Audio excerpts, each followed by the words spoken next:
నా మిత్రుడు, wonderful actor Kichcha Sudeep, నట చక్రవర్తి కిచ్చా సుదీప్. ఈ సినిమా క్యారెక్టర్ చూస్తే అతని కోసమే డిజైన్ చేయబడిందా అన్నట్లుగా ఉంటుంది. వెరీ స్టైలిష్ గా చేశాడు, డిఫరెంట్ గా చేశాడు. నా ఉయ్యాలవాడ నరసింహారెడ్డి క్యారెక్టర్ తర్వాత ఏదైనా బెస్ట్ క్యారెక్టర్ ఉందంటే అది కిచ్చా సుదీప్. ఆ క్యారెక్టర్ గొప్పతనం కంటే కూడాను దాన్ని నటించి అద్భుతం చేసేటువంటి కిచ్చా సుదీప్ గొప్పతనం. అది కిచ్చా సుదీప్ పెర్ఫార్మెన్స్ తోటి ఆ క్యారెక్టర్ అత్యద్భుతంగా ఉంది. ఇక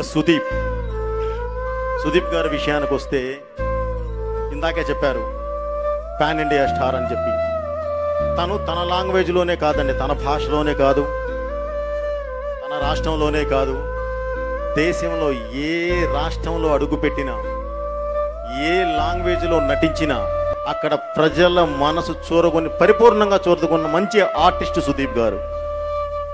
అలాగే సుదీప్ గారిలో ఉన్న ఒక గొప్ప లక్షణం ఒప్పుకోవాల్సింది ఏంటంటేనండి, అతను ఆల్రెడీ హీరో, సర్టిఫైడ్ హీరో. ఆ విషయం తనకే తెలుసు. కానీ తన బౌండరీలో లేడు. తను ఎప్పుడు ఆశించేది ఒకటే, ఒక మంచి క్యారెక్టర్.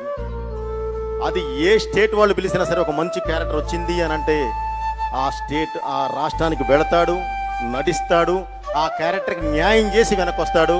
థ్యాంక్ యూ సార్, మీరు మంచి ఆర్టిస్ట్ ఉన్నందుకు చాలా హ్యాపీగా ఉంది సార్. క్యారెక్టర్ నాకు నేను రన్లో చూసినప్పుడు ఐ వాజ్ రియల్లీ అమేజ్డ్.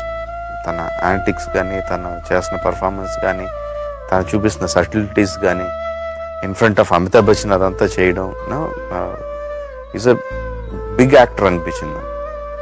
సరే ఏగా అనుకుంటున్నప్పుడు ఈ క్యారెక్టర్ ఎప్పుడైతే డెవలప్ అయిందో we thought he's the best, తను చేస్తే చాలా బాగుంటుందని అడిగాను. ఇమ్మీడియట్గా ఒప్పుకున్నాడు. So happy. First choice was Sudeep, first last final choice everything was.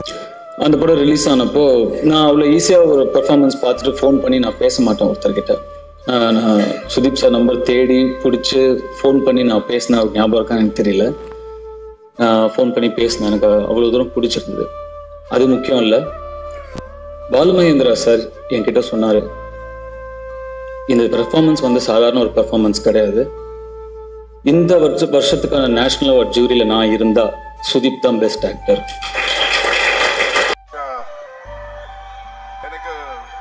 నాకు నిజంగా బ్రదర్స్ లేరు, నాకు ఇద్దరు సిస్టర్స్ ఉన్నారు. బట్ కర్ణాటకలో నాకున్న బ్రదర్ కిచ్చా సుదీప్ అన్న, thank you so much. I forgot to tell you, I love you, love you, love you. Thank you for everything and for being part of this wonderful movie. Thank you so much. Sudeep ನಾನು ಯಾವಾಗ ಕೇಳಿದ್ರು ಏನು ಕೇಳಿದ್ರು ಇಲ್ಲ ಅಂತ ಹೇಳಲ್ಲ. ಯಾರಾದ್ರೂ ರವಿಚಂದ್ರನ್ನ highlight ಮಾಡ್ಬೇಕು ಸಿನಿಮಾದಲ್ಲಿ ಅಂದರೆ ಅದು ಸುದೀಪ್ ಇದ್ರೆ ಬೇರೆ ಯಾರು ಅನ್ಸಲ್ಲ ನನಗೆ. ಯಾಕಂದ್ರೆ ಅದು ಮನಸ್ಫೂರ್ತಿಯಾಗಿ ಬರುತ್ತೆ ಆಚೆ. ಆ ರಿಲೇಷನ್ಶಿಪ್, ಆ ಸಂಬಂಧಕ್ಕೆ ಹೇಳಿದ್ನಲ್ಲ ನಾನು, ನನ್ನ ದೊಡ್ಡ ಮಗ ಇದ್ದಾಗೆ ನನ್ನ ಮಾತು ಯಾವತ್ತೂ ಇಲ್ಲ ಅಂದಿಲ್ಲ. ಸಿನಿಮಾ ನಟ ಚೆನ್ನಾಗಿ ಮಾಡಿದ್ದಾನೆ ಅಂದ್ರೆ, ಒಂದು ದೂರವಾಣಿ ಕರೆ ಬರುತ್ತೆ ಅಂದ್ರೆ ಅದು ಒನ್ ಅಂಡ್ ಓನ್ಲಿ ಸುದೀಪ್, ಬೇರೆ ಯಾರು ಮಾಡಕ್ಕೆ. ನಿಮ್ಮ ಲಕ್ಕಿಯೆಸ್ಟ್ ಫೆಲೋ ಸುದೀಪ್ ಸರ್ ಅಂತ ಒಂದು ಮೇರು ನಟರ ಫ್ರೆಂಡ್ಶಿಪ್ ನನಗೆ ಸಿಕ್ಕಿದೆ ಸರ್. ಇದಕ್ಕಿಂತ ಲಕ್ ಬೇರೆ ಇನ್ನೇನು. ನಾನು ಹೀರೋ ಆಗ್ಬಹುದಾ ಅಂತ ಒಂದು ಪ್ರಶ್ನೆ ಕೇಳಿದ್ದು, ಅದು ನಿಮಗೆ ಆ ಬಿಲೀಫ್ ಇರಬೇಕು. ನಿಮ್ಮಲ್ಲಿ ಬಿಲೀಫ್ ಇದ್ರೆ you need not ask anybody ಅಂತ ಹೇಳಿದ್ರು. ನಾನು ಹೇಳಿದ್ರೆ ನೀವು ನನ್ನ ಹೇಳೋಕೆ ಬಿಡೋದಿಲ್ಲ, ಬಟ್ ಇಟ್ ಈಸ್ ಯು. ಅದಕ್ಕೆ ಅಂತ ಒಂದು ತೂಕ ಇದೆ, ಅದಕ್ಕೆ ಆದಂಥ ಒಂದು ಗೌರವ. ಕೆಂಪೇಗೌಡ ಅಂತ ಸಿನಿಮಾ ಮಾಡ್ತಾಯಿದ್ರು. ಸಿನಿಮಾ ತೋರಿಸ್ಬಿಟ್ಟು ಇದನ್ನು ಎಷ್ಟು ದಿವಸದಲ್ಲಿ ರೆಡಿ ಮಾಡ್ತೀನಿ ಅಂತಂದರು. 8 ದಿವಸದಲ್ಲಿ ಮಾಡ್ತೀನಿ ಅಂತಿಲ್ಲ. ಸೊ 8ನೇ ದಿವಸಕ್ಕೆ ಶೂಟಿಂಗಲ್ಲಿದ್ವಿ. ಅವತ್ತಿಂದ ನನ್ನ ಗುರುಗಳು ನಮಗೆ ಇವತ್ತೊಂದು ತುತ್ತು ಅನ್ನ ತಿಂತೀವಿ ಅಂದರೆ ಸುದೀಪ್ ಸರ್ ಕಾರಣ. ಸೊ ಅಲ್ಲಿಂದ ನಮಗೆ ಅವರು ಆ್ಯಸ್ ಎ ಫಾದರ್ ಆಗಿ ನಿಂತ್ಕೊಂಡ್ರು ಅಂತ ಹೇಳಿದ್ರು ತಪ್ಪಾಗಲಾರ್ದು. ನಮ್ಮ ತಂದೆ ಸ್ಥಾನದಲ್ಲಿ ನಿಂತು ನಮ್ಮನ್ನು ಇಲ್ಲಿ ತನಕ ನಡೆಸ್ಕೊಂಡ್ಬಂದಿದ್ದಾರೆ. What do I say? He's come and he's seen life ತುಂಬಾ ಚೆನ್ನಾಗಿ ನೋಡಿದ್ದಾರೆ. And in fact he's one of these recent guys ನಮ್ಮ ಇಂಡಸ್ಟ್ರಿಯಲ್ಲಿ from state to national to international ತನಕ ಹೋಗಿರೋದು. And we feel really proud about it. And I would definitely say the way he styled his pattern of life was very interesting. And more than anything, I feel very proud about him. Kannada industry ಒಂದು proud feeling ಆಗಿದೆ ಅವ್ರ ವಿಚಾರದಲ್ಲಿ. And I want to see him in much higher places. That's what I would say. ನಮ್ಮ ಇಂಡಸ್ಟ್ರಿಯಲ್ಲಿ ಇನ್ನೊಂದು ದೊಡ್ಡ ಸಲಗ ಅಂದರೆ ಸುದೀಪ್ ಅವರು ಅಂತ ಕೂಡ ಹೇಳ್ಬೋದು, ತಪ್ಪಾಗೋದಿಲ್ಲ. ಯಾಕೆಂದರೆ ಅವರು ತುಂಬ ಅವಾಗಿಂದಲೂ ನಮಗೆ ಪ್ರೋತ್ಸಾಹ ಮಾಡ್ತಾ ಹೊಸಬರು ಬೆಳೀರಿ ಅಂತ ನಾನು ಹೇಳಿದ್ದು ನನಗೆ ಇವತ್ತಿಗೂ ಕಿವಿಲ್ ಕಟ್ಟದಂಗಿದೆ. ಸೊ ನಾನು ಸುದೀಪ್ ಸರ್ ಹತ್ರ ಹೋಗಿದ್ದೆ, ಏನು ಮಾಡ್ತೀಯ ನೆಕ್ಸ್ಟ್ ಅಂತ ಕೇಳಿದ್ರು. ನನ್ನ ಹತ್ರ ಒಂದು ಪೋಸ್ಟರ್ ಇತ್ತು, ಆ ಪೋಸ್ಟರ್ ತೋರಿಸ್ದೆ ಸುದೀಪ್ ಸರ್ಗೆ. ಸರ್ ಈ ಸಿನಿಮಾ ಮಾಡ್ತಾ ಇದ್ದೀನಿ ನಾನು ಅಂತ, ಮಾಡೋ ಐಡಿಯಾ ಚೆನ್ನಾಗಿದೆ, ಸೊ ನಾನು ಜೊತೆಗೆ ಅಂತಂದ್ರು. ಆವತ್ತಿಂದ ಕಿಚ್ಚ ಸುದೀಪ ಪ್ರೆಸೆನ್ಸ್ ಆಯಿತು. ನನ್ನ ಲೈಫಿನ ಬಹುಮುಖ್ಯ ಘಟ್ಟಗಳಲ್ಲಿ ಸುದೀಪ್ ಸರ್ ಯಾವತ್ತೂ ಇದ್ದೇ ಇದ್ದಾರೆ. ಸೊ ನಾನು ನನ್ನ ರಿಕ್ಕಿ ಮಾಡಿದಾಗ ನಾವು ರಕ್ಷಿತ್ ನಾನು ಸುದೀಪ್ ಸರ್ ಮನೆಗೆ ಹೋಗಿದ್ವಿ. ಸರ್ದು ಒಂದು ವಾಯ್ಸ್ ಓವರ್ ಬೇಕಿತ್ತು ಅಂತ 11 ಗಂಟೆ ರಾತ್ರಿಗೆ ಹೋಗಿದ್ವಿ. ಅಷ್ಟೊತ್ತಿಗೆ ಅವರೇ ಆ್ಯಕ್ಚುಲಿ ಸ್ಟುಡಿಯೋ ಬುಕ್ ಮಾಡಿ ಮಾರನೇ ದಿನ ಬೆಳಿಗ್ಗೆನೆ ವಾಯ್ಸ್ ಓವರ್ ಕೊಟ್ಟು ಆ ಸಿನಿಮಾ ಆಗ್ಬೋದು, ಕಿರಿಕ್ ಪಾರ್ಟಿ ಆಗ್ಬೋದು, ಆ್ಯಂಡ್ ಈ ಸಿನಿಮಾ ಅವ್ರ ಪ್ರೆಸೆನ್ಸ್ ಇರೋದ್ರಿಂದನೇ ನನಗೆ ಆ ಸಿನಿಮಾದೊಂದು ರೀಚು. ನನ್ನ ಬಹಳ ಎಷ್ಟು 25 ವರ್ಷನ ನಿಮ್ಗೆ ನಾನು ಹೇಳ್ಬಾರ್ದು, ಯಾಕಂದ್ರೆ ನೀವೇ 25 ವರ್ಷದ ಥರ ಇದ್ದೀರಿ. ಬಹಳ ನನ್ನ ಆತ್ಮೀಯ, ಬಹಳ ಎಷ್ಟು ನಾವಿಬ್ರು ಸ್ಟ್ರಗ್ಲಿಂಗ್ ಸ್ಟೇಜ್ ಇಂದ 94 ಆ ಟೈಮಿಂದ ಪರಿಚಯ ನಮಗೆ. ಅವಾಗಿದ್ದಿದ್ದು ಫೈರು ಇವತ್ತು ಕಾಪಾಡ್ಕೊಳ್ಳೋದನ್ನ ಜಾಸ್ತಿ ಮಾಡಿರೋ ಏಕೈಕ ವ್ಯಕ್ತಿ ಅಂದ್ರೆ ಕಿಚ್ಚ ಸುದೀಪ್.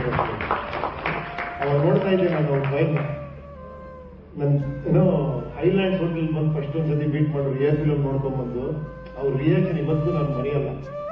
ಅವ್ರ ಒಳಗಡೆ ಎಂಥ ಒಂದು ಡೈರೆಕ್ಟ್ರು, ಎಂಥ ಒಬ್ಬ ಕಲಾವಿದ ಇದೆ ಅಂತ ಅವತ್ತೇ ನನಗೆ ಗೊತ್ತಾಗಿತ್ತು. ಬಟ್ ಇಷ್ಟು ಉತ್ತುಂಗ ಇದಕ್ಕೆ ಬೆಳೀತಾರೆ. ಇವತ್ತು ಹಿಂದಿ, ತೆಲುಗು, ತಮಿಳು ಎಲ್ಲ ಲ್ಯಾಂಗ್ವೇಜಲ್ಲೂ ಕೂಡ ಸುದೀಪ್ ಅಂದ್ರೆ ಎಲ್ಲರಿಗೂ ನಿಜವಾಗ್ಲೂ we are proud of you. ತುಂಬಾ ಖುಷಿ ಅನ್ಸುತ್ತೆ. ನನಗೆ ಚಿತ್ರರಂಗದಲ್ಲಿ ಒಬ್ಬನೇ ಒಬ್ಬ ಫ್ರೆಂಡ್ ಇರೋದು. ನಾನು ಹೆಮ್ಮೆಯಿಂದ ಹೇಳ್ಕೊತೀನಿ, ಅವನು ನನ್ನ ಜೀವನದಲ್ಲಿ ನನ್ನ ಬ್ಯಾಕ್ ಬೋನು. ಅದೇ ನಿಮ್ಮ ಎಲ್ಲರ ಕಿಚ್ಚ ಸುದೀಪ್. ಅವನು ನನ್ನ ಜೊತೆ ಇವತ್ತಿಲ್ಲಿ ಬರಲಿಲ್ಲ ಅಂದ್ರೂ ನನಗೆ ಗೊತ್ತು ಅವನ್ ಬೆಸ್ಟ್ ಆಫ್ ಲಕ್, ಅವನ್ ಆಲ್ ದ ಬೆಸ್ಟ್. ಅವನ ಆಶೀರ್ವಾದ ನನ್ನ ಜೊತೆ ಇರುತ್ತೆ. He is my inspiration. ಅವರ ಒಂದು acting, is not an act, is a performer. ಒಂದು ಆಟಿಟ್ಯೂಡ್ ಆಗಿರ್ಬೋದು, ಸ್ಕ್ರೀನ್ ಮೇಲೆ ಬಂದ ತಕ್ಷಣ ಅವ್ರ ಆ ಕ್ಯಾರೆಕ್ಟರ್ ಒಳಗಡೆ ಇನ್ವಾಲ್ವ್ಮೆಂಟ್ ಆಗಿರ್ಬೋದು, ಅದೆಲ್ಲ ಇನ್ಸ್ಪೈರ್ ಮಾಡುತ್ತೆ ನಮ್ಗೆ. ನನಗೆ ಸುದೀಪ್ ಸರ್ ಚಿಕ್ಕ ವಯಸ್ಸಿಂದ ನಾನು ಹುಚ್ಚ ಸಿನಿಮಾ ನೋಡಿದಾಗಿಂದ, ಸಿಗರೇಟ್ ಇಟ್ಕೊಳ್ಳೋ ಸ್ಟೈಲ್ ನೋಡಿದಾಗಿಂದ ಆಗಿಂದ ಫ್ಯಾನ್ ಟು ಬಿ ಆನೆಸ್ಟ್. ಆಮೇಲೆ ನನಗೆ ತುಂಬಾ ಕಾಡದಂತ ಪಾತ್ರ ವಾಲಿ. ಈಗ ನಿಮ್ಮ ಬೆಸ್ಟ್ ಪರ್ಫಾರ್ಮೆನ್ಸ್ ಅಂತ ಹೇಳ್ತಾರೆ, ಬಟ್ ನನಗೆ ವಾಲಿ ಜಾಸ್ತಿ ಇಷ್ಟ ಸರ್. ಆಮೇಲಿಂದ ಅವ್ರನ್ನ ನಾನು ಮಿಮಿಕ್ರಿ ಮಾಡ್ತಿದ್ದೆ ಚಿಕ್ಕ ವಯಸ್ಸಲ್ಲಿ. ಹಂಗೆ ಸುದೀಪ್ ಸರ್ ಮಿಮಿಕ್ರಿ ಮಾಡ್ತಾ ಶುರುವಾಗಿ ಹಿಂಗೋ ಅದೊಂಚೂರು ಟ್ವಿಸ್ಟ್ ಆಗ್ಬಿಟ್ಟಿರ್ಬೇಕು, ನಾವು ವಾಯ್ಸು ಗೊತ್ತಿಲ್ಲ. ಸರ್ ನಿಮ್ಮ ಮದಕರಿ ಸಿನಿಮಾ ಡೈಲಾಗ್ ಅಲ್ಲ, ಮದಕರಿ, ಒಬ್ಬ ಪೊಲೀಸ್ ಆಫೀಸರ್ ಟ್ರಾನ್ಸ್ಫರ್ ಆದ್ರೆ ಹೋಗೋದು ಪೊಲೀಸ್ ಸ್ಟೇಷನ್ಗೆ ಹೊರತು ಒಂದು ಪೋಸ್ಟ್ ಆಫೀಸ್ಗಲ್ಲ.